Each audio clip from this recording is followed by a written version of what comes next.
자, 2-103페이지 섹션 2입니다. 전자상거래 프로토콜이죠.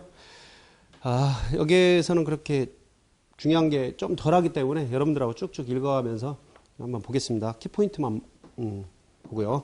자, 첫 번째 전자지불 방식별 특징이 있습니다. 전자화폐 시스템. 독립적인 신용구조를 갖고 현금과 유사한 개념의 전자적 지불수단. 이걸 우리가 전자화폐라고 합니다. 뭐 네트워크상에서 여러분들이 많이 사용해 본 적도 있을 겁니다. 지불 브로커 시스템이 없이 독립적인 신용구조를 갖죠. 뭐 이런 것들은. 그 다음 네트워크형 같은 경우에 이캐시, 뭐 넷캐시, 밀리센트, 또 프로톤 이런 것들이 있다는 것. 또 IC카드형은 몬덱스 카드. 이거 좀 기억을 하세요. IC카드형 몬덱스 카드. 그 다음 지불 브로커 시스템에서 독립적인 신용구조 없이 신용카드나 은행 계좌를 이용해서 전자적 지불수단을 사용한다.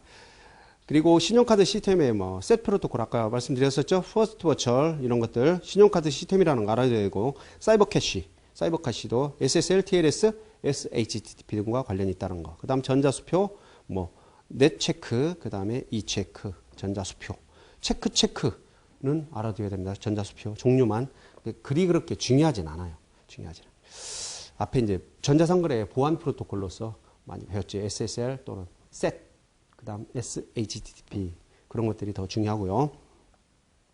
그 다음 그 반괄호 상번에 보면 전자화폐 시스템과 지불 브로커 시스템을 비교를 해놨습니다. 전자화폐 같은 경우는 사용자 프라이버시 보호를 해주고 또 뭐 실제 화폐에 대체할 수 있고 그 다음 기밀정보 노출 위험성을 제거해주고 오프라인 방식으로 사용이 가능하다. 화폐니까 화폐. 그래서 지불 브로커 시스템 보세요. 독립적인 신용구조를 갖지 않고 그렇잖아요. 브로커를 중개해 주는 거죠. 그 다음 신용카드나 은행을 이용하여 네트워크에서 지불하도록 연결하는 구조고. 지불 브로커 시스템은 그냥 현실적 전자지불 시스템이고 지금 쓰고 있지 않습니까? 신용카드 같은 경우. 자, 전자화폐의 단점은 뭘까요? 몇 가지 이론적인 문제들이 존재한다. 그거 중에 하나가 전자화폐 시스템을 지원할 수 있는 하드웨어 기술이 부족하다는 거. 그 다음 지불 브로커 같은 경우는 사용자의 프라이버시 침해 가능성이 있어요. 거래 추적 가능하죠? 신용카드 쓰고 그러면 물론 뭐 이중 서명이나 이런 것들로 커버는 약간은 되지만 그래도 좀 침해 우려가 있다. 프라이버시. 기밀정보의 도출 위험성이 있다라는 거. 그 다음 이제 4번을 보세요. 전자지불 시스템의 결제 과정, 전자화폐 같은 경우 전자화폐 발행을 하면 사용자가 사용하고 판매업체로 은행 결제해서 지불이 되는 거고 신용카드는 신용카드 결제하면 그 다음에 판매업체로 가고 은행 결제. 물론 중간에 이제 지불 브로커 시스템이 존재하게 되죠. 전자수표는 사용자가 전자수표를 발행하면 판매업체와 또 은행 지불하게 되고 전자지갑은 특정 매체의 화폐 가치를 저장해줘요. 그리고 사용자가 사용하면 그 판매업체가 또 은행 결제해주게 되고 판매업체에서 은행 결제 시스템으로 전송이 된다. 그렇게 중요하지는 않습니다. 104페이지 한번 보세요. 그 위에 이제 전자화폐 시스템 흐름도 한 번씩 보시고 여러분들이 전자지불 화폐 프로토콜 여기 뭐 전자화폐 또 나오죠. 자, 은행의 전자서명을 수행한 화폐 가치를 가지는 디지털 데이터를 우리가 전자화폐로 한다. 인터넷 전자상거래소 화폐 지불수단으로 많이 사용하고 거기 현금, 신용카드 이용한 전자결제, 전자화폐 이렇게 나와 있어요. 그런 것들 한번 여러분들이 보실 필요는 있습니다. 한 번 정도만 보세요. 한번 이렇게 뭐가 되고 뭐가 안 되고 이런 것들, 뭐가 위험하고 이런 것들, 장단점. 그 다음 지불 시점에 따른 분류, 후불이냐 선불이냐. 그죠? 후불은 사용하고 나중에 지불하는 거. 선불은 먼저 지불하고 사용하는 거. 그냥 기본적으로 알 수 있겠죠. 거래 방식에 따른 분류. IC카드형. IC카드의 화폐 가치를 저장했죠. 몬덱스 카드. IC카드형 대표 선수가 몬덱스 카드입니다. 온오프라인 거래 모두가 사용 가능하다는 것도 특징이고. 네트워크형은 전자지갑 소프트웨어를 다운로드받아 설치한 후 계정 신청을 하여 이용하는 것을 네트워크형이라고 한다.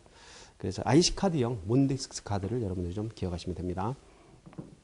그 다음 105페이지의 유통 형태에 따른 분류에서 폐쇄형. 이용자가 상점에서 이용 후 즉시 발행기관으로 돌아가는 형태이고 일방향 흐름이라고 나왔죠. 그게. 그래서 개방형은 가치가 이용자로부터 다른 이용자에게 유통되는 형태. 그러니까 폐쇄형은 혼자만 쓸 수 있다라고 보는 거고 개방형은 같이 쓸 수 있다. 유통될 수 있다. 그래서 이것은 개방형 몬덱스 카드, IC카드가 개방형이라는 거 좀 기억을 하고요. 종류 보세요. 몬덱스, IC카드형 전자화폐 몇 번 나왔죠? 오프라인 시스템 구조고 비자 캐시 같은 경우는 비자에서 개발한 그 선불카드 개념의 전자화폐고. 여러분들 뭐 선불카드 많이 사용하시죠? 선불카드 어떻게 사용해요? 미리 돈을 넣어놓고 그 입금된 한도 내에서 사용할 수 있는 것들이죠. 그 다음에 이제 PC페이라는 게 있어요. 스마트 카드 리더기를 구성하게 되고, 그 다음 밀리센트, 브로커 상장 고객으로 이루어졌다는 거. 이런 것들이 종류가 몬덱스, 비자 캐시, 그 다음 PC페이, 또 밀리센트가 있다는 거 알아두시고요. 그 다음 요구 조건, 실물 화폐의 기능, 문방 가능성, 이식 가능성, 양독성, 불추적성, 익명성, 교환성. 그렇죠. 돈을 썼는데 그게 누가 썼는지를 알게 되면 현금은 거의 없죠. 누가 썼는지 모르잖아요. 이제 뭐 교환성도 서로 같이 교환할 수 있다. 5,000원짜리를 뭐 1,000원짜리 5장으로 교환한다든가 또는 또 추가적인 기능 뭐 독립성, 이중 방지, 뭐 오프라인성. 그렇죠. 하나의 지폐를 가지고 2,000원으로 사용한다면 말이 안 되겠죠. 이제 이런 것들 한번 읽어보시고요. 안전성. 그냥 안전성 같은 경우 물리적인 안정성, 의조 어렵다. 프라이버시, 또 이중 사용 방지, 부정한 사용을 불법적으로 복제해서 사용하는 걸 금지해야 되고 오프라인에서 또 사용하는 것도 개없이 일어나야 된다는 얘기고 한 번씩 읽어보시면 됩니다. 그 다음 106페이지 이제 부가적 요구 조건에서 양도성, 타인에게 양도 가능해야 되고 불활성, 큰 단위 화폐를 작은 단위 화폐, 그렇죠. 5,000원짜리를 뭐 1,000원짜리 5장으로 분할할 수 있어야 되고 얘네 사용 가능 횟수가 있어야 되고 도입 효과, 사용자 측면에서는 이렇게 돼 있고요. 기업 상점 측면, 은행 측면, 발행기관 측면 한번 읽어보세요. 그냥 다 읽어보라고 그러죠. 그냥 읽어보시면 됩니다. 읽어보라는 거는. 담아놓은 거고 여러분들이 기본적으로 좀 알고 있으면 좋을 법한 것들을 담아놨기 때문에. 그 다음 세 번째 이제 전자 입찰 시스템이 있습니다. 여기서부터는 좀 여러분들이 좀 아셔야죠. 자, 세 번째가 뭐냐면 전자 입찰 시스템이에요. 전자 입찰 시스템. 전자 입찰 시스템이다. 자, 개요 보면 기존 오프라인으로 처리해오던 입찰하려면 기업에서 대부분 오프라인으로 처리했죠. 입찰서 내고 또 뭐 거기에 뭐 가격 대비 뭐 이래서 입찰을 하게 되죠. 처리해오던 기업 내 입찰 업무를 인터넷 통해서 전자서명 및 검증 방식으로 처리한다. 전자서명 및 검증 방식으로 전자 입찰.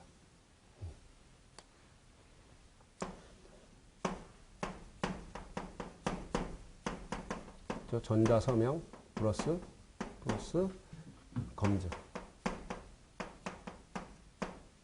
검증 방식으로 모른다. 입찰자가 견적서를 제출하는 전자서명된 암호문으로 저장하고 관리되며 사용 권한에 따라서 견적의 전자서명을 검증 및 폭화로 개찰하여 낙찰업체를 선정하는 이런 업무를 자동화됐다. 간편화된 그것을 우리가 전자 입찰 시스템이라고 합니다. 기업으로서는 업무 효율성 증대되죠. 부대 비용도 적죠. 또 뭐 입찰서 내야 되고 가가지고 참여해야 되고 그죠. 기업 내에 투명 거래를 실현할 수 있고 그렇잖아요. 비밀리에 막 이렇게 페이퍼로 해서 타이핑해서 하는 것보다는 전자로 공개적으로 딱딱 나오기 때문에 실현할 수 있는 시스템이다. 자, 특징을 한번 볼까요? 전자 입찰 시스템의 특징.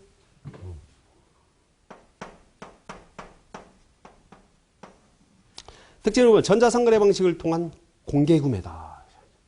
일단 전자상거래죠. 전자상거래 방식 식의 공개 구매.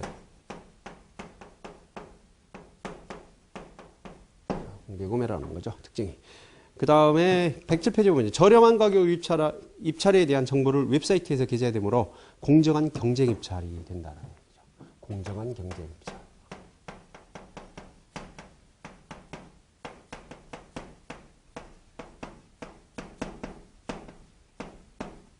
오프라인으로 하게 되면 이제 약간은 좀 암암리에 뭐 이런 것들도 있었지 않습니까? 때문에 공개적으로 하면 더 공정한 경쟁 입찰이 된다. 이런 것들이 특징이고 그 전자 입찰 흐름도가 있습니다. 근데 본사 뭐 협력업체에서 어떤 인증서를 받아가지고 하고 인증서 다 사용하죠. 왜? 전자서명을 이용한다고 그랬습니다. 또 검증해야 되고. 네, 구성요소. 자, 구성요소는 좀 여러분들이 기억하세요. 입찰자는 전자 입찰에 참여하는 자. 그 다음 입찰 공고자는 전자 입찰 정보를 공정하게 지키기 위해서 참여자들에게 알리는 자. 이제 서버도 뭐 있게 되고 전자 입찰 시스템, 요게 이제 서버죠. 전자 입찰을 위해서 입찰 발주자와 입찰 참여자가 이용하는 시스템. 그래서 입찰자, 입찰 공고자, 전자 입찰 시스템 이렇게 세 개로 구성이 된다는 거죠. 알아주세요. 자, 문제점이 있어요. 이게 문제점. 세 번. 문제점. 이렇게 편리하게 뭐 공정 안 하거나 하지만 또 전자 입찰 시스템에 문제점이 있다는 얘기죠. 그 첫 번째가 왜 네트워크상에 메시지를 유출할 수 있다. 유출의 운용이다. 네트워크상이니까 아무래도. 그죠? 그 다음에 입찰자와 서버 사이 공모 위험. 서버에서. 그런 뭐 프로그램이라든가 이런 것들로 해서 공모를 할 수가 있겠죠. 자, 입찰자 간의 공모. 담합이죠. 공모 위험. 여기 입찰자와 서버 간의 공모 위험. 입찰자와 입찰 공고자 간의 공모.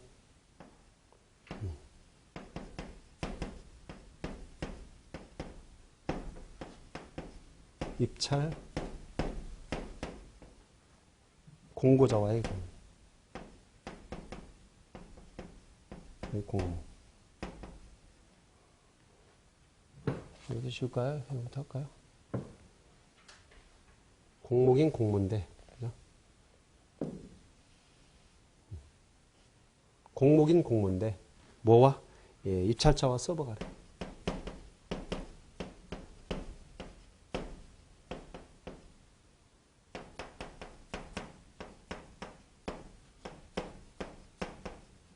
자, 입찰자와 서버 간의 공모, 입찰자 간 공모, 입찰자와 입찰 공고자의 공모.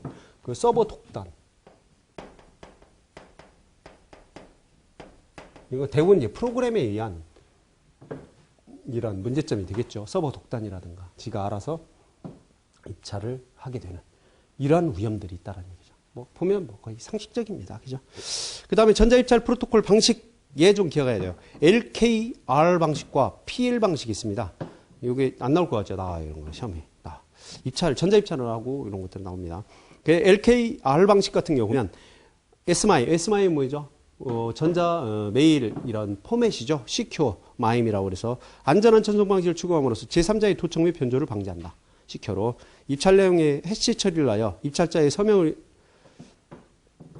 붙여 무결성 및 부인 방지를 가능하게 하는 방식이 LKR 방식이고, PL 방식은 입찰 공고자와 서버 간의 공모할 경우 입찰 예정감이 입찰자가 조작이 가능하다. 그래서 입찰 공고자가 시방서 작성 시 랜덤하게 선택함으로써 최적의 효율성을 확보하지 못하는 그런 문제점도 있고요.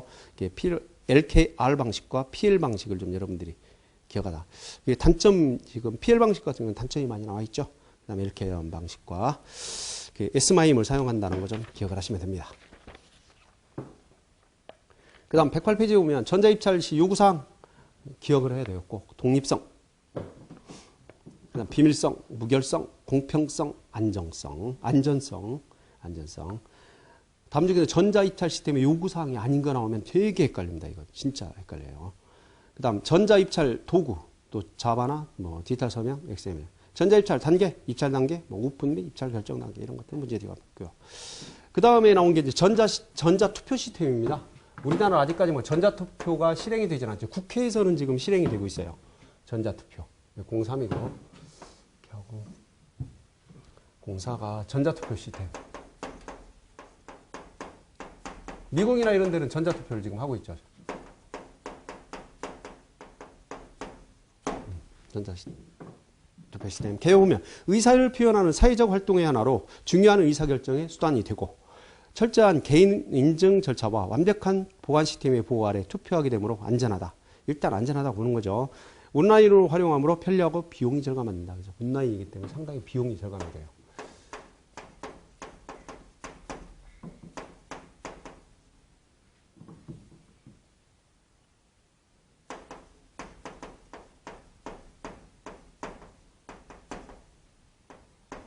비용 절감, 그죠? 비용 절감. 그 다음 편리하죠? 편리. 여러분들 투표하려면 어떻게 해야 돼요? 지금 막 일일이. 그 선거관리위원회에서는 막 투표함 다 만들죠. 투표용지 해줘. 또 그걸 참관하는 사람, 또 거기 뭐 하는 사람들, 그죠? 홍보해줘. 홍보지 얼마나 보냅니까? 어마어마한 비용이 들죠. 한 번 선거를 치르려면. 하지만 전자투표는 시스템으로 한 대만 설치해 놓으면 가서 뭐 손가락으로 클릭을 한다든가 할 수 있어서 상당히 비용도 절감하고 편리하다는 얘기입니다. 그 다음 그 밑에 1번 같은 경우는 전자투표 시스템의 요구사항. 좀 전에 이제 전자입찰 시스템의 요구사항과 이 전자투표 시스템의 요구사항을 여러분들 잘 구별해서 기억을 해야죠. 한번 시험에 나왔었죠. 전자입찰 시스템과 전자투표 시스템에서 공통적으로 요구하는 요구사항이 뭐냐라고 그래서 나왔죠. 당연히 또 나와요. 이거는. 자, 정확성이 뭐예요? 시스템이 투표 데이터를 수정 삭제할 수 없고 유효한 투표 데이터가 투표 기록에 정확하게 카운트되도록 투표 집계 결과에 있어서 정확해야 한다는 거예요. 그렇죠? 한 사람이 투표했을 때 그게 어떻게 되느냐. 그다음 비밀성. 시스템이 투표 권한을 행사하는 투표자에게 연결되어 있지 않고 어떠한 방법으로도 투표자가 누구에게 투표했는지를 증명할 수 없어야 돼요. 그래야지 비밀 투표가 되니까. 그죠? 비밀 투표가. 그다음 위조 불가능성. 선거관리센터로부터 인증을 받은 투표권은 제3자에 의해서 위조가 불가능해야죠. 그럼 조작해버리면 어떻게 돼요? 내가 투표한 나는 A라는 사람, 그 출마자를 찍었는데 그걸 뭐 중간에서 B라는 사람으로 찍은 거로 위조를 한다면 안 되겠죠. 그러니까 단일성, 합법적인 투표자는 단 한 발의 투표권을 행사해야 된다.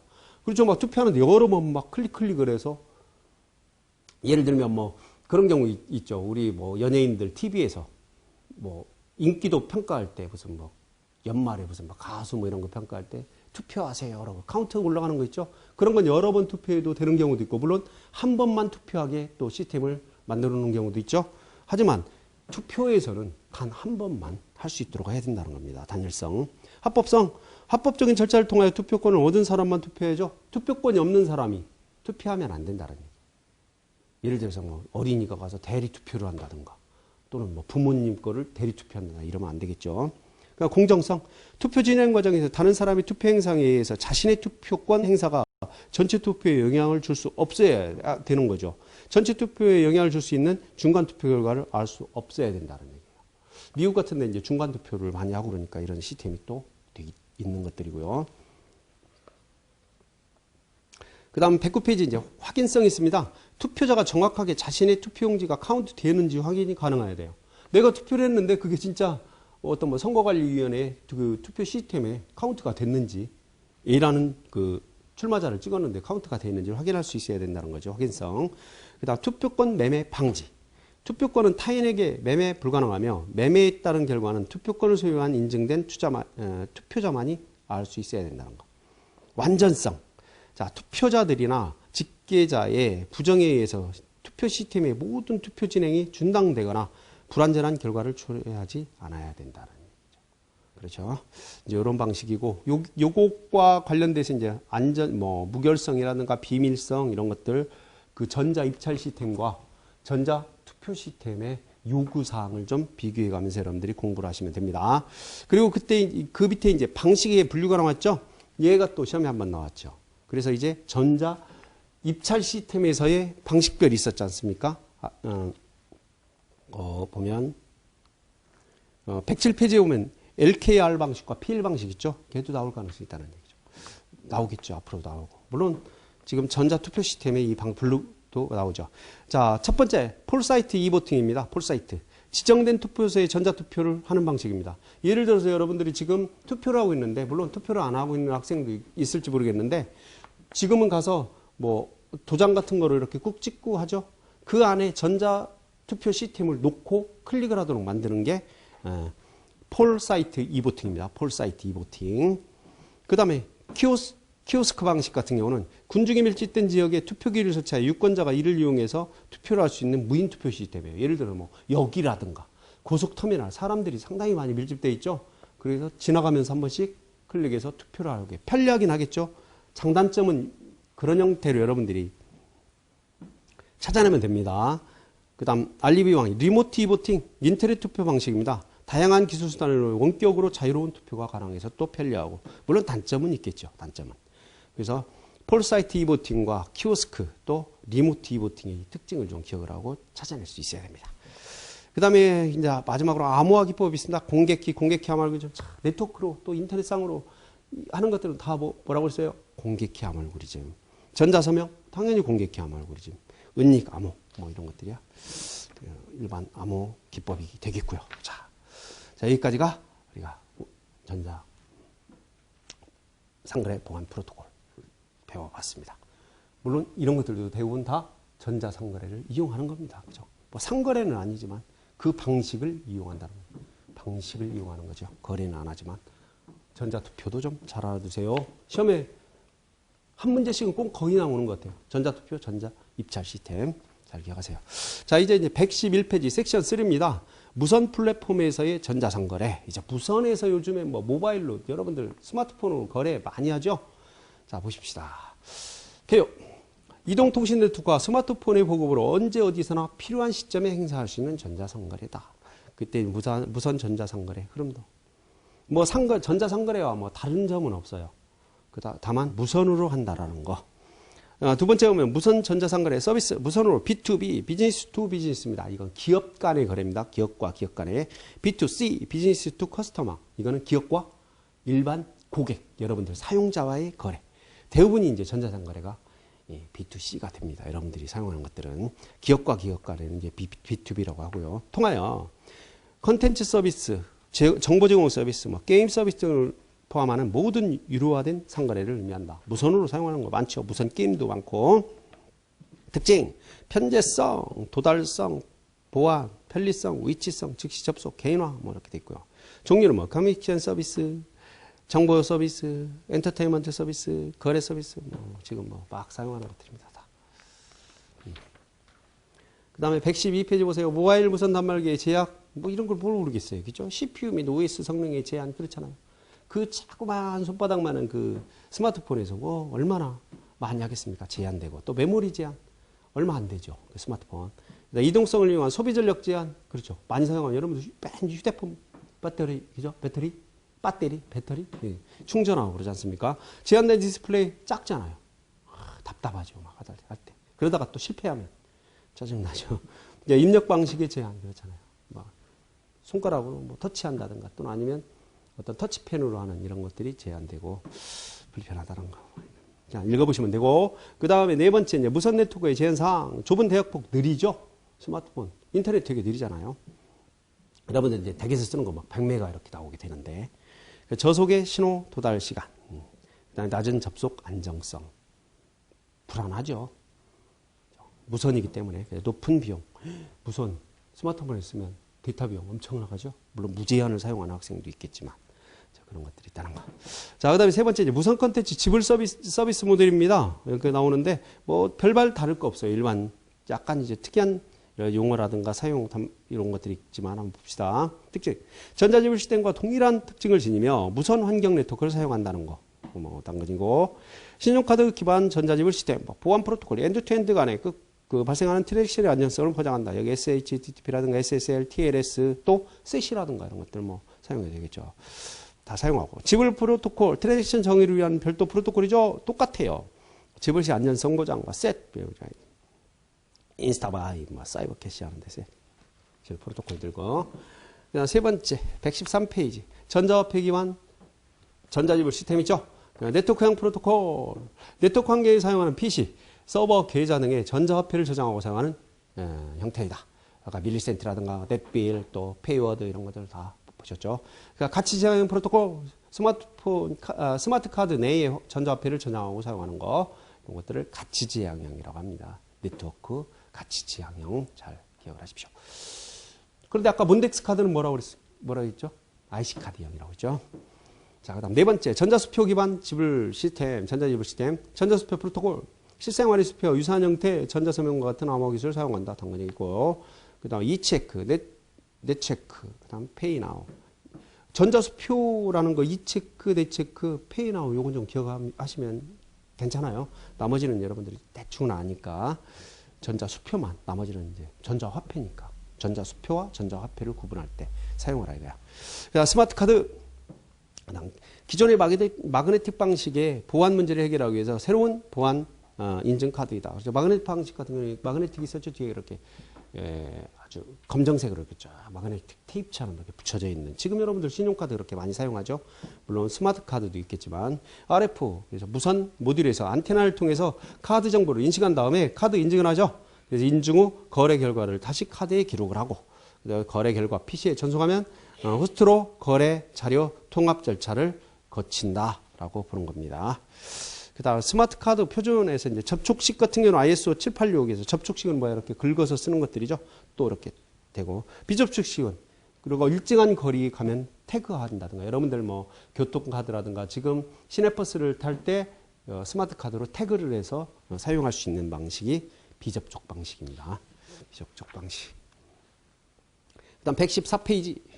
자, 14443 이것이 이제 표준이라고 보는 거죠. 근접 시스템이라고 한다. 그래.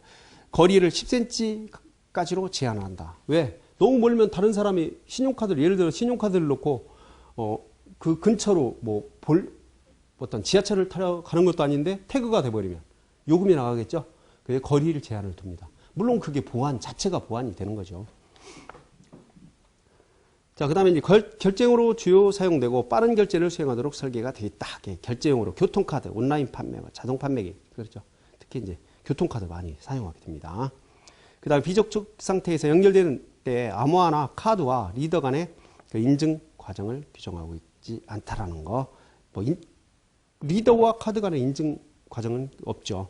되면, 코드만 맞으면, 또 주파수만 맞으면 인증이 되도록 된다. 전송 속도는 106kbps 이렇게 그런 것들이고 짧은 시간 안에 통신이 가능하다. 표에 나왔는데 그건 한번 여러분들이 한번 읽어보시고 그 다음 동그라미 3번이 있으나 공격 기법 소프트웨어 공격 애플리케이션이라든가 알고리즘 또 프로토콜에서 발견되는 취약점을 공격하는 거고 자 마이크로 프로빙 마이크로 프로세서의 칩 표면에 직접 접근하기 위해서 사용한다. 마이크로 프로빙 이건 기억을 하십시오. 직접 도청 기법 프로세서에서 방사되는 전자기파를 모니터링 도청하는 거다. 장애의 관리법, 비정상 환경 조건을 위해서 프로세서가 오동작하도록 유도한다. 마이크로 프로빙 이런 것들은 좀 기억을 해주시기 바랍니다.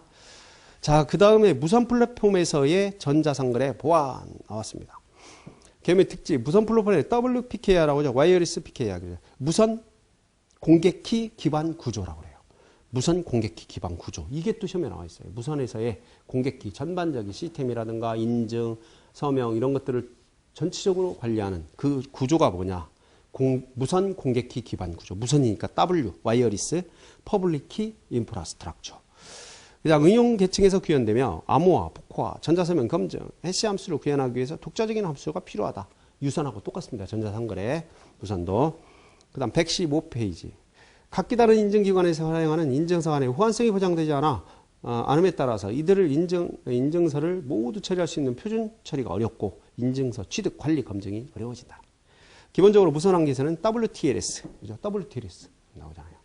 TLS 아니라 이제 무선에서 쓰니까 WTLS, 와이어리스, WML 스크립트를 이용하여 이 비즈니스 보안 서비스 제공에 초점을 맞춘다. 그렇게 기억을 하시면 됩니다.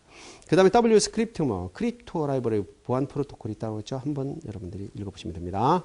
그 다음 방과로 3번 WPKI 와이어리스 퍼블릭 키 인프라스트럭처 WAP 와이어리스 어플리케이션 프로토콜입니다. 그 서버와 클라이언트 간의 인증을 위한 무선 환경에 적합한 인증서를 발급, 운영, 관리하는 무선망의 공개키 기반 구조. 이걸 뭐라고 물어봤다고 그랬죠? 시험에 나왔었어요. 1번 PKI, 2번 WPKI, 3번, 4번 이상한 거 이렇게 해서 WPK가 답이 됐다는 얘기죠. 유선 인터넷상에서 PKI를 빠르게 이루어지고 있어 금융, 증권, 금융, 쇼핑 등의 전자상거래를 이룰 수 있는 핵심 분야에서 공인인증기관이 지정되는 것이고 이를 통한 일부 상용 서비스가 이루어지고 있다. 지금 하고 있죠. 우리가 쓰고 있는 것들입니다. 그 다음 나있는 게 116페이지에 보면 WPKI 인증서 검증 방법의 문제 해결, SLC의 Short Lived 또 Certificated 이렇게 됩니다. 유효성 검사를 하는 거죠. 방식이 SLC가 있고 밑에 OCSP가 있어요. OCSP. 자, SLC는 한번 위에만 보겠습니다. 인증서 유효기간을 기존의 인증서 폐기 목록 갱신 주기와 비슷하게 하여 클라이언트의 해당 인증서에 대한 인증서 폐기 목록 검증 작업을 하지 않는 방식이에요. 인증서 폐기 목록을 검증하지 않는 방식이고 SLC 방식이에요. 그렇다면 그 밑에 나와 있는 이제 OCSP 방식이 있어요. 온라인 서티피케이트 스테이터스 프로토콜이라는 거. 얘가 시험에 나오죠. 네, 자주 나옵니다. 클라이언트가 인증서 검증 작업을 수행하기 어렵기 때문에 별도의 제3자에게 인증서 검증을 요청하여 해당 결과만 클라이언트가 받아 작업을 수행하는 방식이다. 이건 말 그대로 온라인 서티피케이트예요. 온라인으로 인증서를 검증해 보는 거죠. 검색을 해봅니다. 스테이트 이 프로토콜로 그렇게 해서 인증서를 검증하고 받아서 작업을 수행하는 방식이다. SLC 방식과 OCSP 방식이 있는데 OCSP 방식인 온라인 서티피케이트 스테이터스 프로토콜인 얘가 시험에 나와요. 그리고 약간 오타 수정이 있는데 그 OSCP로 나와 있죠. 그 밑에서 세 번째 줄과 밑에서 두 번째 줄 OSCP로 되어 있는 거를 OCSP로 여러분들이 추정을 하시기 바랍니다. 얘는 좀 아셔야 돼요. SLC도 좀 알아야 됩니다. 이제 OCSP만 나온다는 보장이 없기 때문에 꼭 좀 기억을 하시기 바랍니다. 그리고 217페이지 맨 위에 이제 X.509 얘는 공인 인증서를 프로토콜을 우리가 X.509로 보는 거고요. 자, 여기까지가 전자상거래 프로토콜 또 무선 플랫폼에 의한 전자상거래에 관련 설명이었습니다. 쭉 읽고만 넘어오죠? 예, 여러분들이 한 번씩만 읽어보시면 되는 거기 때문에 그렇습니다. 설명이 별도로 필요가 없기 때문에. 자, 그 다음에 쑥 넘어와서 119페이지 전자상거래 응용보안. 자, 여기서도 시험이 꼭 한 문제가 나와요. 거의 한 칸 건너 한 칸씩 아니면 뭐 계속 납니다. 자, EB즈를 위한 EBXML 보안 개요. 차세대 인터넷 전자상거래 표준 프레임워크다. 전자상거래 데이터 교환 표준을 마련하고자 하는 전 세계적인 프로젝트예요. XML 기반으로 e비즈니스를 가능케 하고자 목적으로 표준화를 만들었고, 오아시스 또는 서트팩트, C팩트가 주도하여 기업의 규모나 지역적 위치에 관련이 없이 인터넷을 통해서 거래할 수 있도록 하는 규약이다. 자, EBIZ, EBXML을 꼭 좀 기억을 하시기 바랍니다. 여기서는 시험이 뭐가 나오냐? 여기 구성 요소가 나와요. 구성 요소가. 몇 번 나오는데 첫 번째 1위에서는 그래요. 구성 요소가 아닌 거, EBIZ의 보안 프로토콜에서 구성 요소가 아닌 거가 나왔는데 뭐가 나왔냐? 비즈니스 프로세스. 또 하나 그 뒤를 한번 볼까요? 핵심 컴포넌트, 코어 컴포넌트죠. 그 다음 등록 저장소, 레지스트리 또는 리파지터리. 그 다음 거래 당사자, 그 트레이딩 파트너. 그 다음 메시지 서비스. 그 다음 전송 교환 및 패키징인데 이 중에서 아닌 게 나와 있는데 거래 당사자는 있죠. 그래서 뭐가 나왔냐면 비즈니스 프로세스가 아니라 비즈니스 파트너가 틀린다고 나왔어요. 종류를 좀 여러분들이 기억을 해야 된다. 일단 비즈니스 프로세스를 보면 비즈니스 거래 절차죠. 프로세스가 절차니까 대한 내용을 표준화된 방법으로 모델링해서 시스템이 자동으로 인식 처리할 수 있도록 표현 방법에 대한 정의를 규정한다. 비즈니스 프로세스니까 그 정도만 여러분들이 알아두시면 됩니다. 한번 여러분들이 이제 밑에는 당연히 읽어보셔야 되고요. 자, 그 다음에 120페이지 다시 핵심 컴포넌트는 비즈니스에서 교환되는 전자문서를 이루는 항목을 미리 잘 정의해서 재사용이 가능하도록 표준화 작업을 한 게 핵심 컴포넌트입니다. 그 다음 등록 저장소, 뭐 그런 문서들을 저장하겠죠. 등록 저장소는 레지스트리라고도 하고 리파지터리 또는 디렉토리라고도 표현한다고요. 메모해 놓으세요. 디렉토리. 거래 당사자들에 의해서 제출된 정보를 저장하는 안전한 장소를 레지스트리 또는 리파지터리 또는 디렉토리라고 합니다. 그 다음 거래 당사자는 비즈니스 거래 당사자에 대한 각종 정보 및 협업을 위한 프로파일을 통일된 규칙으로 표현한 것을 거래 당사자라고 합니다. 그 밑에 이제 CPP라든가 CPA가 있죠. 좀 기억을 하십시오. 그 다음 5번의 메시지 서비스. 이거는 각각의 뭐 요소회사의 메시지 전송 및 보안성 규정한 것이고 정성교환 및 패키징 같은 경우는 EBXML 메시지 서비스를 제공하여 메시지를 상호 운용성과 보안을 유지하면서 어떻게 전달할 것인가에 대한 표준을 정립한 것입니다. 위에 한 4번까지 여러분들이 꼭 기억하시면 되겠어요. 우리 거래 비즈니스 프로세스, 그 다음 코어 컴포넌트, 그 다음 레지스트리, 그 다음에 트레이딩 파트너 꼭 기억을 하시기 바랍니다. 그 다음 EBXML의 보안이 있습니다. 개요. 인터넷 표준 브라우저만으로 장소에 구애 없이 어디서나 전자상거래가 가능하도록 하는 게 EBIZ XML입니다. 개방된 네트워크로 전자상거래 교환을 위한 국제 표준을 제공해주고 XML에서 사용되는 보안의 대부분을 그대로 사용합니다. 그리고 XML 전자서명, XML 암호화, 뭐 NKMS, SAML, 그 다음에 XACML 이런 것들이 있다라는 거 그냥 알고만 계시면 되고요. 그 다음에 121페이지에 EBXML의 특징, 이건 조금만 여러분들이 기억을 하시면 됩니다. 자, 명색 개발 작업에 있어서 누구나 아무런 비용 부담이 없이 참여가 가능한 개방성을 꼭 기억을 하시고요. EBXML의 명세에 따라서 누구나 특정 솔루션이나 플랫폼에 의존 없이 전자상거래가 가능한 상호 연동성, 개방성과 연동성. EBG의 특징. 자, 이것만 정리하겠습니다. 두 번째. EBXML. 네, 특징이죠. 뭐예요?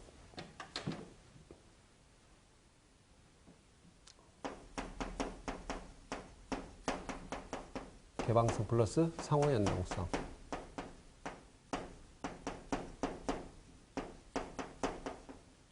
개방성과 상호 연동성을 기억하라. 그래서 그 밑에 보면 뭐 개방적인 XML 범 세계적으로 제공하여 국제적이고 단일한 이 마켓플레이스를 제공한다. 그렇죠? 개방성이죠. 상호 연동성이 가능한 매우 유연한 솔루션으로 이비즈 범위를 확장한다. 연동성, 그죠? 개방성, 연동성 계속 그 얘기가 나오죠. 그 다음에는 뭐 그 밑에 한번 보시면 됩니다. 이비즈를 사용 효과, 재활용성 재활용할 수 있다고 그랬죠? 비즈니스 프로세스를 활용하고 그 EB XML과 웹 서비스를 비교해 놨어요. 이렇게 한번 여러분들이 눈여겨보시고 읽어보시면 됩니다. 이렇게 중요한 건 없어요. EB XML 구성 요소만 여러분들이 좀 잘 기억을 하시면 됩니다. 그 다음 122페이지에 보면요. 122페이지 이비즈니스를 위한 EB XML 보안이 있어요. 보안이 있는데 이것도 뭐 그렇게 중요하진 않습니다만 한번 보겠습니다. EB XML에서 웹 환경, 자국 내 영역에서 벗어나 글로벌 환경으로 확대가 된다. 그러니까 당연히 보안이 필요하겠죠. 이거 배경입니다. 그다음 국가 간의 거래 시 상이한 비즈니스 프로세스로 인한 비용이 증가되고, 그 다음에 요구, 보안 요구, 뭐 무결성, 기밀성, 부인 방지, 인증 거래, 신뢰성 보장, 당연한 것들이죠. 다 전자성은 다 필요할 거고요. 그 다음에는 뭐 4번 보면 주요 XML 기반 보안 기술이 있어요. 이것도 전자서명, 뭐 기밀성, 무결성, 부인 방지 다 포함이 되는 것들입니다. 한번 XML이나 인크립션, NKMS, 그 다음에 SAML 앞에서 한 번 더 나왔었죠. XACML 이런 것들이 이비즈니스, EBXML과 관련이 있다는 것만 여러분들이 알고 당연히 보안과 관련이 있겠죠. 그런 것들만 알면 되겠습니다. 자, 여기가 이비즈니스 플랫폼에 관련된 설명이었습니다. 그러면 또 쓱쓱 넘어가서 잘 넘어가죠. 읽어보시기만 하면 되기 때문에 그렇습니다. 설명이 따로 필요가 없습니다. 자, 이제 챕터 3 기타 애플리케이션 보안이 나왔죠. 애플리케이션 보안. 자, 이제 3과목이 서서히 끝나가고 있다는 얘기죠. 3과목이. 자, 여기는 기타지만 중요합니다. 이거는 시험에 나온다라고 여러분들이 예상을 하고, 그죠? 예정을 하고 공부를 하는 거죠. 첫 번째, 기타 애플리케이션 보안 기술에 뭐가 나왔어요? 싱글 사인온이 나왔죠. 통합 인증이 나옵니다. 첫 번째로 나와 있는 게 뭐예요? SSO예요. 싱글 사인온이라고 해요. 얘를 통합 인증이라고 하죠.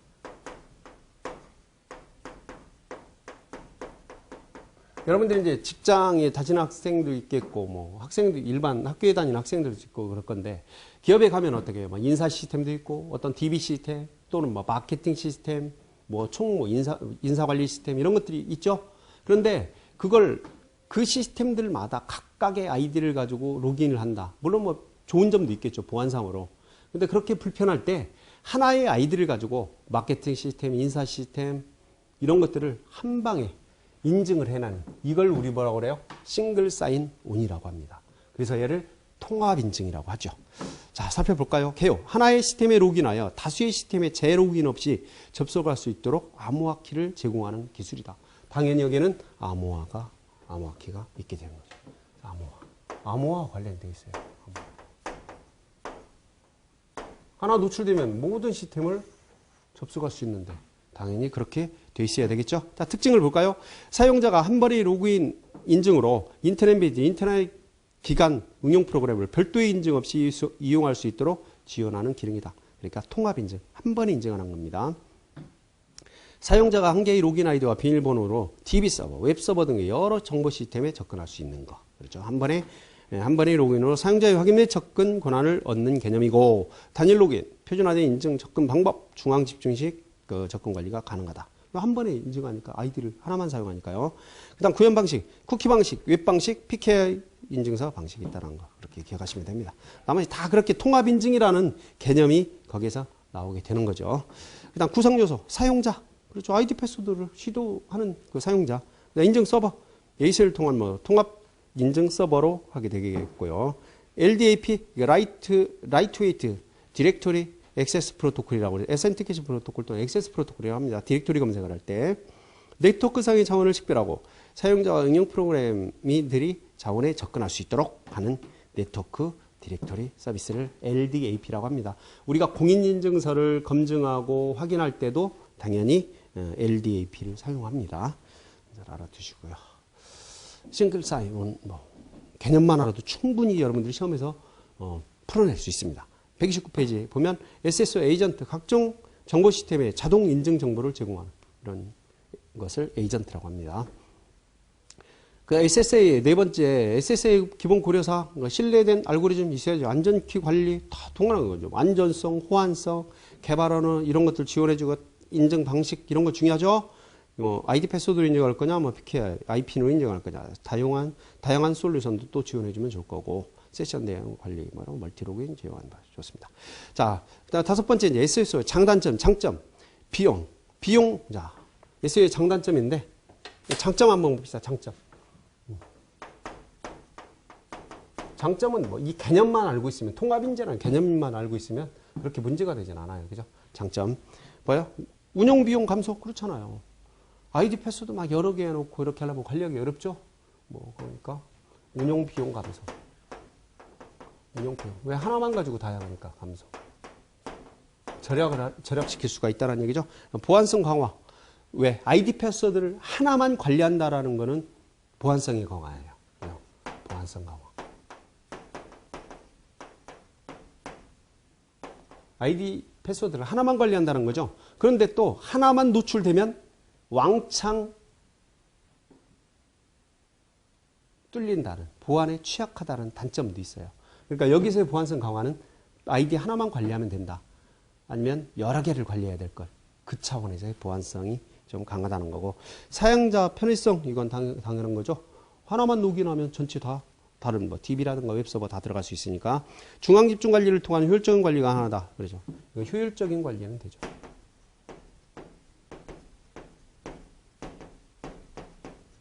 뭐 운영 비용 감소, 뭐 편리, 편의성, 편리가 한 방에 인증하니까. 자, 단점을 볼까요? 단점. 자, 단점은 SEO 서버가 싱글 포인트 오브 페일리어, 단일 실패 지점이 될 수가 있다는 거죠. 그래서 하나의 서버, 인증 서버가 다운되면 모두 인증이 안 돼 버리는 거야. 단일 실패 지점이 있을 수 있다. 중앙집중관리, 이건 중앙집중관리의 단점입니다. 효율적 관리, 이게 중앙집중관리거든요. 중앙에서 한 번만 관리하면 되기 때문에 단일 실패 지점이 있을 수 있다. 단일 실패 지점. 그죠? 중앙집중, 얘만 다운되면 모두 인증이 안 되니까. 그 다음, SEO 서버 침해 시 모든 서버의 보안 침해 가능성. 아까 설명드렸죠? 편리하긴 하지만, 침해 위험성이죠. 침해. 위험성도 크다. 침해 위험성도 크다. 하나의 아이디 패스워드 노출 시, 그 다음에 개발 및 운영 비용이 발생을 한다. 그렇죠. 여러 서버와 연동하려니까 개발 비용 발생하죠. 개발 비용이라든가 뭐 연동 비용이 발생하게 됩니다. 연동되도록. 그 다음 자원별 권한 관리가 미비하다. 왜? 하나의 인증으로 다 돌아다녀가면서 사용할 수가 있으니까. 자, 여기까지가 싱글 사인온 통합 인증에 대한 설명이었습니다. 시험에 잘 나옵니다. 그런데 나오는데 여러분들 이 싱글 사인온이라 이런 걸 틀리진 않을 거예요. 이 기타 응용 프로그램에 시험에는 나와요. 이게 중요한 것들이 많이 있기 때문에. 근데 어렵게 나오진 않았어요. 지금까지. 그리고 어렵게 나올 수도 없어요. 개념만 알면 충분히 찾아낼 수 있는 그런 문제들이었어요. 그 다음에 이제 EAM, 엔터프라이즈 액세스 매니지먼트라는 이 EAM에 대해서 설명하겠습니다.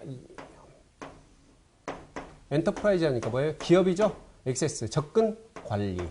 이렇게 되는 거죠. EAM. 자, 인트라넷, 익스트라넷. 기업이니까 벌써 인트라넷, 익스트라넷이라는 얘기가 나오죠. 인터넷 환경 및 일반 클라이언트 서버 환경에서 효과적인 통합 인증 환경과 이를 기반으로 통합된 사용자 인증 및 권한관리 시스템을 구축하기 위한 접근 제어 솔루션이다. 기업에서 사용한다는 거예요. 기업의 접근 제어 솔루션입니다. 엔터프라이즈니까.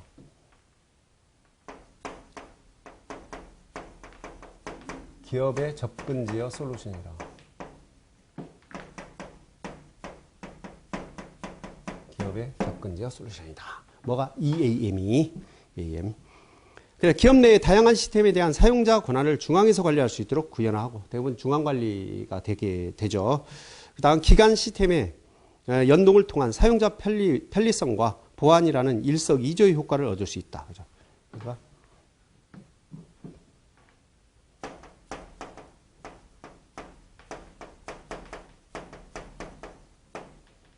사용자 편리와 그다음 보관성,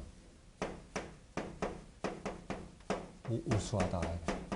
EAM 다 기억을 하십시오. EAM은 크게 통합인증과 권한 관리로 나눈다. 통합인증, 싱글 사인온 생각하면 되겠죠. 기업이 분산된 환경에 사용자의 한 번의 로그인만으로 다양한 서비스를 이용할 수 있는 편리한 환경을 제공하는 인증 방법. 싱글 사인온 얘기입니다. 싱글 사인온. 그 다음 130페이지 보면 권한관리는 컴퓨터 시스템에서 인증된 사용자가 자기에게 부여된 권한에 해당되는 기능만을 수행할 수 있도록 하는 통합관리. 그렇죠. 일반 사용자는 일반 사용자의 관련, 또 관리자는 관리자의 관련, 이런 권한을 통합적으로 관리하는 것입니다. 권한관리는 EAM이란 통합인증과 권한관리 기능의 통합 솔루션이다. EAM은 뭐예요? 통합인증과, 그러니까 싱글 사인온입니다. 통합인증 플러스 그다음 권한관리 기능.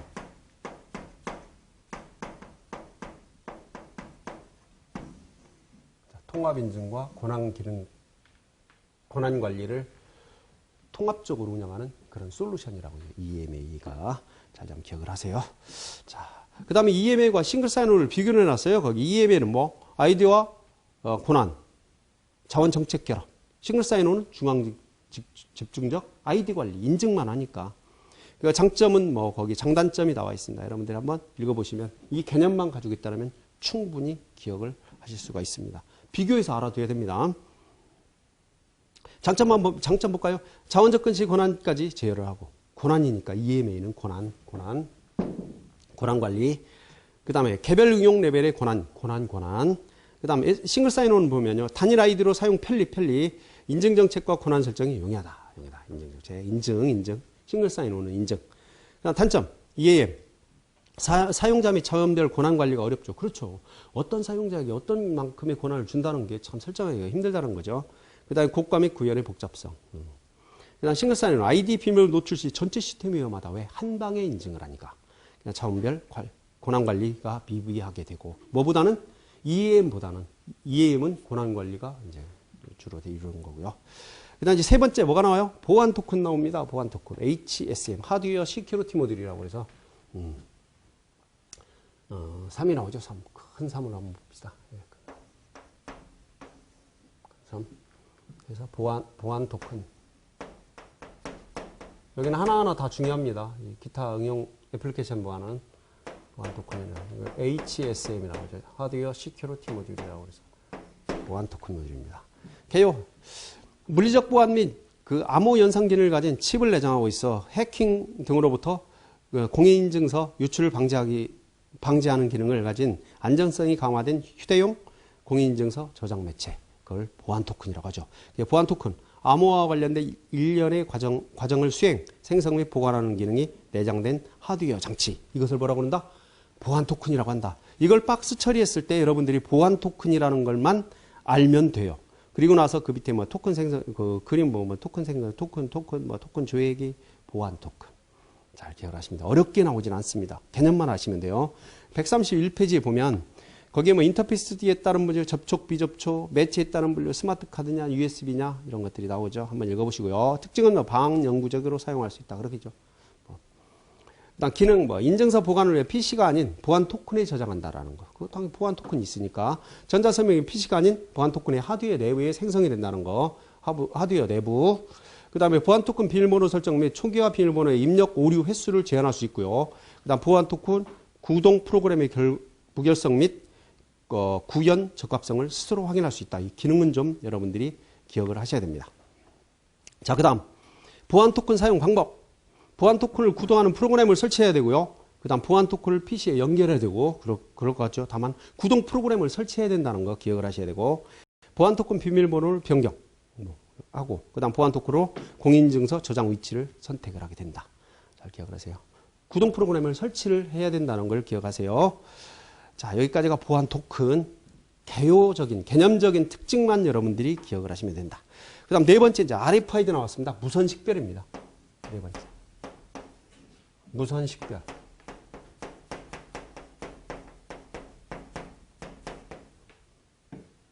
얘를 이제 RFID, Radio Frequency Identification에서 RFID라고 하죠. 자, 얘도 개요만 보시면 돼요. 동물이나 물체나 동물 또는 사람 등을 식별하기 위해 전자기 그 스펙트럼 부분에 무선 주파수 내 전자기 또는 정전기 커플링을 사용하는 사용을 통합시킨 기술이죠. 여러분들 RF 태그가 뭐 지하철 탈 때라든가 뭐 시내버스 탈 때 그 태그하는 것도 RF 태그죠. 비접촉식으로. 마이크로칩을 내장하고 태그, 라벨 또는 카드 등에 저장된 데이터를 무선 주파수를 이용하여 리더기에서 자동 인식시키는 기술. 이걸 우리가 RFID라고 합니다. 무선 식별. 요즘에는 뭐 한우라든가 그 송아지가 태어나도 그 태그를 붙여줘요. 옛날에는 막 이 귀에다가 뭐 꼬리표 붙여줬지만 요즘에는 이 태그로 식별할 수 있어요. 그래서 뭐 그 종이라든가 뭐 진돗개 같은 경우 이런 것들도 다 RF 태그로 앞으로는 식별할 수 있고 또 유기견이나 이런 것들 때문에도 캡슐 주사하죠. 그래서 밖에서 뭐 태그만 해서 보면 누가 이거 소유했던 강아지인지도 다 알고 있을 수 있게 만들어 놓는 게 아주 편리하죠. 사용하기에. 이런 것들이 다 RFID로 하는 겁니다. 무선 식별.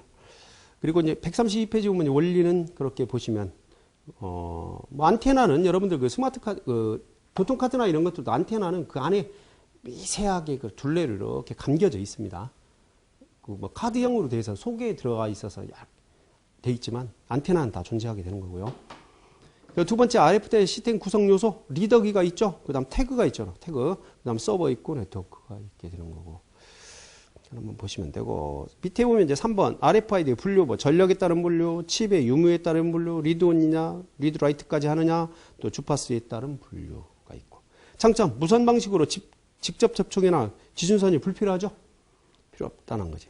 그 다음에 대용량의 데이터 저장, 변경, 추가 용입 및 빠른 리더 라이트 속도. 금방 다 하면 바로 인식되잖아요. 그 다음 냉온 습기, 먼지, 열에 열악한 판독 환경에서도 판독이 가능하고 물론 뭐 너무나 열악하면 또 안 되겠지만 그 다음 133페이지 이동 중에도 인식하며 그 다음에 일시에 다량의 판독이 가능하다. 그죠? 그 다음 도입효과, 시스템 능률 및 생산성 개선, 그 다음 수익성 증대, 고객이 만족하다. 단점이 뭘까요? 기존 바코드에 비해서 높은 비용, 비싸죠. 바코드에 비해서는. 다양한 RF 방식에 따른 비표준화로 인해 추가 비용이 발생한다. RFID 비접속성, 긴 인식거리로 인한 보안성이 취약할 수도 있다라는 거, 프라이버시. 그 다음 RF 태그 식별 프로토콜, 뭐 충돌방지 프로토콜, 개별화 프로토콜, 뭐 알로하 프로토콜 이런 것들은 한 번씩만 보시면 되고요. 그 다음 RF 보안 및 프라이버시 노출 위협 요인, RFID 제약 조건, 암호화를 수행하기 위한 칩의 가격의 문제다. 너무나 소형화가 되어 있기 때문에 그 칩에 이런 것들이 좀 문제점이 있고요. 또 RF 위험 요인, 뭐 도청 공격 그렇잖아요. 옆에서 누가 이렇게 무선으로 하기 때문에 또 트래픽 분석, 스푸핑, 서비스 거부, 세션 가로채기, 물리적 공격, 누가 뭐 부러뜨린다든가 이런 것들도 약하다. 상식적으로 생각해 보시면 알 거고. 그래서 RF 보안 및 프라이버시 보호 기술에서 액티브 제밍 얘는 지금 2번 정도가 나왔어요. 시험에. 뭐예요? 전자 스펙트럼의 이 보호 기술입니다. 전자 스펙트럼의 특정한 부분의 사용을 방해하기 위한 목적으로 수행되는 고의적인 전자파의 방사 또는 재방사예요.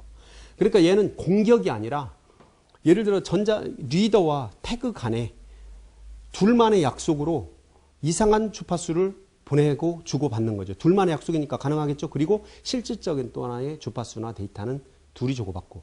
그건 왜 그러냐면 옆에서 다른 공격자나 도청자가 도청하는 것을 혼란을 주기 위해서 방사하는 게 뭐예요? 액티브 제밍 기술입니다. 꼭 기억을 하셔야 됩니다. 이거는 공격이 아니라 공격자를 방어하는 기술이라는 것도 여러분들이 기억을 하셔야 되고요. 기타 기술은 뭐 오토 아이디 또 파라다이 케이스라든가 MIT 해시락 기술이 있다라는 거. 자, 여기까지가 RFID였어요. 무선 식별. 자, 이제 마지막일 겁니다. 5번째. 또 시험에 뭐 얘네들 다 시험에 다 나오는 겁니다. 다 나와요. 매번. 둘 중에. 그다음 DRM 있습니다. DRM.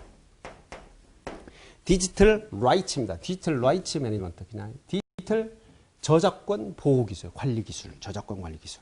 여러분들이 지금 동영상이 이렇게 보게 되고 이런 것들도 다 저작권 관리 기술에 의해서 다 뭐 그 사용자만 또 다른 사용자들이 이 사이트에 접속해서 인증받지 않고 들을 수 없도록 이 만드는 것들도 다 DRM 기술로 적용이 될 수가 있습니다.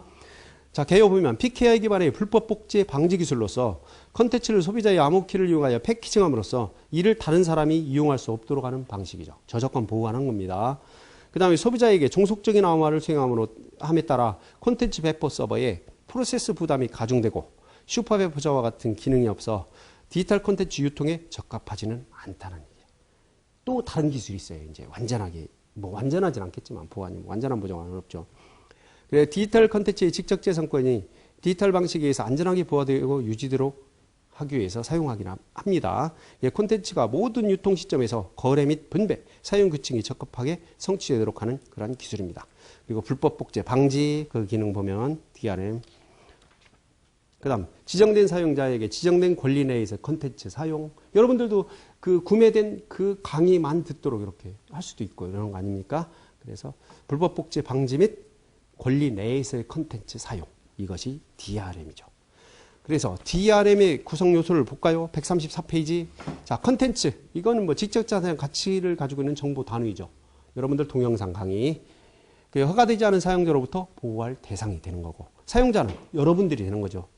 그 수강을 하는 여러분들. 비어된 접근 권한과 상태에 따라서 콘텐츠를 이용할 주체로 콘텐츠의 생산자 또는 배포자, 사용자가 될 수도 있다.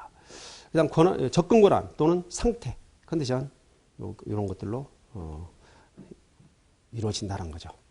여러분들이 잘 보시면 되고요. 그 다음에 DRM의 시스템 구성 요소 3번 패키저 보호 대상 컨텐츠를 메타데이터와 함께 배포 가능한 단위로 패키징하고 그 다음 DRM 컨트롤러 배포된 컨텐츠를 사용자의 플랫폼에서 컨텐츠의 이용 권한을 통제한다라는 거. 클리어링 하우스 컨텐츠에 대한 배포 정책 및 라이센스를 발급 관리한다. 시스템 구성 요소도 좀 한번 기억을 하세요. 아직 시험에 안 나왔습니다. 개념 정도로만 나오지 이건 안 나왔어요. 그런데 한번 여러분들 기억을 해야 돼. DRM 구성 요소, DRM 시스템 구성 요소는. 그 다음에 이제 DRM 주요 기술이 있어요. 그래서 저작권 보호를 위한 워터마킹 기술, 그리고 컨텐츠를 패키징하여 라이센스 메커니즘을 통해 구매자의 컨텐츠를 전달하는 유통 기술, 이런 것들이 주요 기술이 되겠습니다. 디지털 워터마크를 한번 볼까요? 디지털 데이터, 특히 이미지나 사운드, 동영상 등의 멀티미디어 데이터에 대한 저작권 보호를 위해 쉽게 표시하지 않게 암호나 데이터를 삽입함으로써 불법 복제 시 복제 여부를 쉽게 확인할 수 있도록 그렇게 하는 기술이 디지털 워터마크입니다. 워터마크. 즉, 컨텐츠의 특징적 마크를 삽입하는 기술입니다. 이 워터마크라 하면 이게 옛날에 이제 물에 적셨다가 그 위에다 표시를 하고 말리면 그 마크가 사라지게 돼요. 물에 담가 보면 마크가 나타나서 알 수 있도록 만들었다 해서 워터마크라고 하는 겁니다. 여러분들 그 한글이라든가 이런 데서 사용하면 워터마킹 기술이 있죠. 걔는 뭐 드러나죠. 그냥 밑에 그냥 글자로 흐릿하게, 물론 뭐 진하기도 할 수 있겠지만 드러나지만 실질적으로 워터마크는 드러나지 않는 그런 기술입니다. 밑에 뭐 일본의 NEC 연구소가 96년에 개발해서 DVD용 디지털 워터마크 및 추적 기술의 최초 사례로 기록되었다라고 하는데, 뭐 응용 분야는 여러 이런 분야들이 있다라는 거. 자, 디지털 워터마크 했었고요. DRM 주요 기술에서 뭐가 있었어요? DRM 주요 기술에서 워터마크.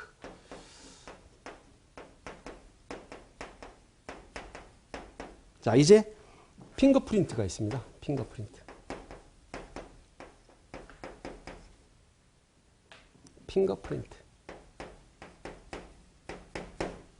자, 핑거프린트는 디지털 컨텐츠에 각기 다른 일련 번호를 삽입하는 기술이죠.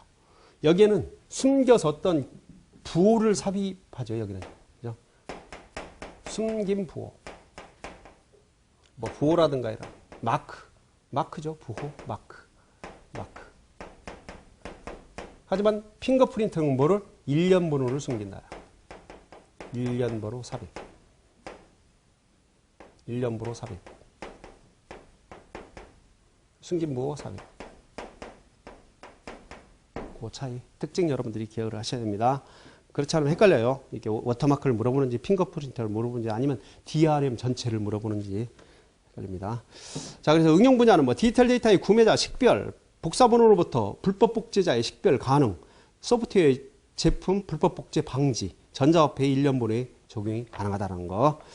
핑거프린트가 아주 유용하게 쓰게 됩니다. 그 다음 변조 방지, 유통 관련 정보 표현 기술, 듀에이터 관리 기술이 있다.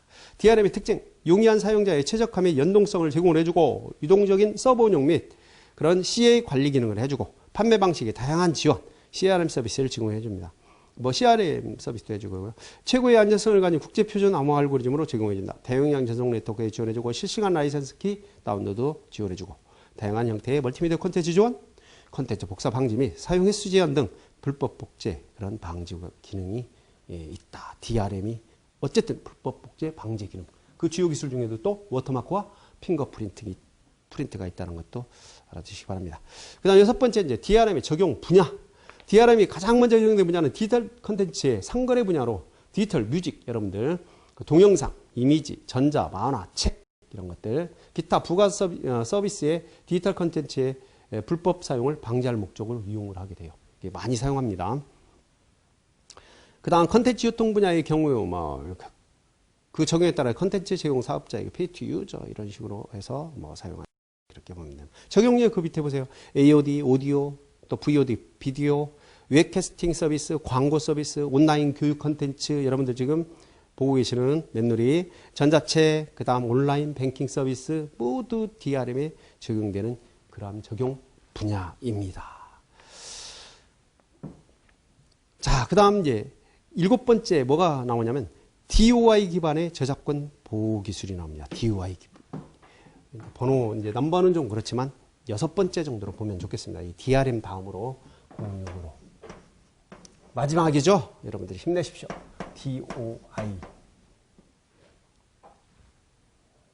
DOI를 기억하시면 돼요. DOI. 자, 온라인상의 디지털 자료에 부여하는 영문 알파벳, 숫자 기호 체계를 우리가 DOI라고 합니다.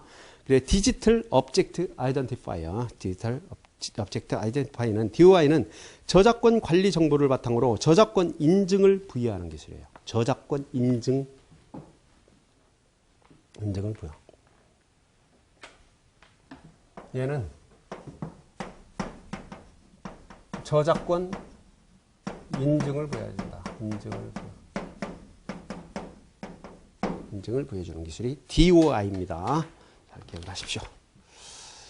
자, 그 다음 136페이지 한번 보세요. 자, 불법 복제 및 불법 사용 방지 기능이 제공되지 않아. 얘는 이제 불법 복제나 불법 사용자보다는 저작권 인증 코드를 부여해주는 겁니다. 인증 코드를. 적극적인 저작권 보호를 하지 못한다, 이거야.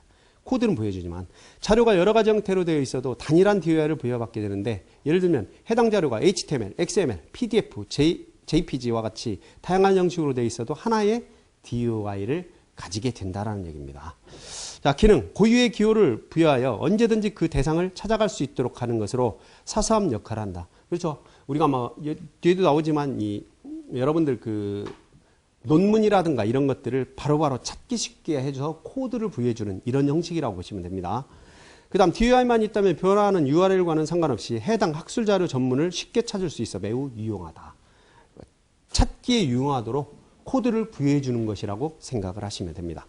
그 다음 표기 방법, 표기 형식. DOI 구조는 프리픽스와 서픽스로 구성이 되고 프리픽스는 IDF가 부여하고 이제 국제 식별번호 부여하는 데입니다. 서픽스 같은 경우는 발행인이 부여하게 된다.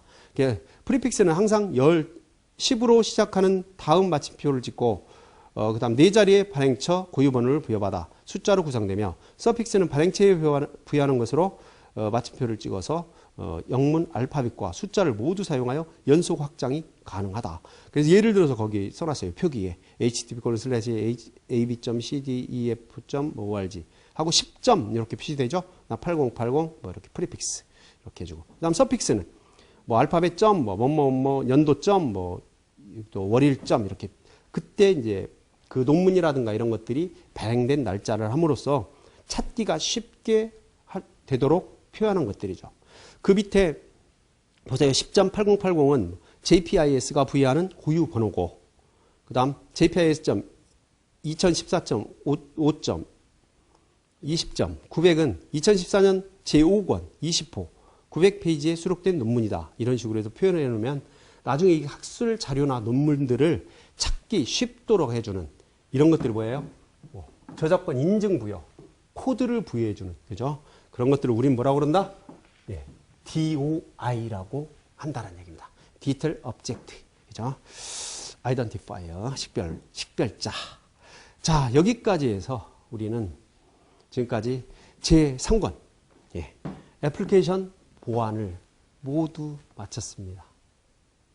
근데 이번 시간 강의 대부분 스킵 많이 했죠. 그런 것들은 여러분들이 한 번씩만 슥슥슥 읽어보시고 기타 애플리케이션 보안에서 설명했던 이 싱글 사인 온부터 DOI까지는 여러분들이 찬찬하게 읽어보시고 공부를 하시면 절대로 시험에 나와도 놓치지 않을 것입니다. 그래요. 수고 많이 하셨고 이제 제4과목 정보보안 일반에서 뵙겠습니다.